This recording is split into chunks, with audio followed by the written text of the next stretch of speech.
சாந்தியும் சமாதானமும் உண்டாவதாக. மனிதன் செய்யக்கூடிய பெரும்பாலான பாவங்களுக்கு மற்றும் தவறுகளுக்கு அவன் மட்டும் காரணம் இல்லை. மாறாக அவனை வழிகெடுக்கக்கூடிய சைத்தானும் ஒரு வகையில் காரணமாகவே இருக்கின்றான். சைத்தான் மனிதர்களை வழிகெடுப்பதெல்லாம் அவர்களை கொழுந்து விட்டு எரியும் நரக நெருப்பில் சேர்ப்பதற்காகத்தான் என்று இறைவன் குர்ஆன் வாயிலாக நமக்கு தெரிவிக்கின்றான்.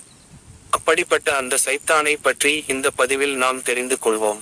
சைத்தான்களின் தலைவனான இப்லீஸ் என்பவன் இறைவனால் நெருப்பின் மூலம் படைக்கப்பட்ட ஒரு படைப்பாகும்.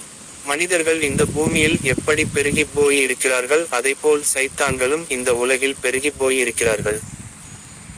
இறைவன் ஒளியினால் படைத்த மலக்குமார்கள் நம் கண்ணில் எப்படி படாமல் நமக்கு நன்மைகளை செய்கிறார்களோ அதைப்போல் தீய சக்திகளான சைத்தான்கள் நம் கண்ணில் படாமல் நம் மனதில் தீய எண்ணங்களை போட்டு நம்மை இறைவனின் பாதையை விட்டும் வழி தவற செய்கின்றான்.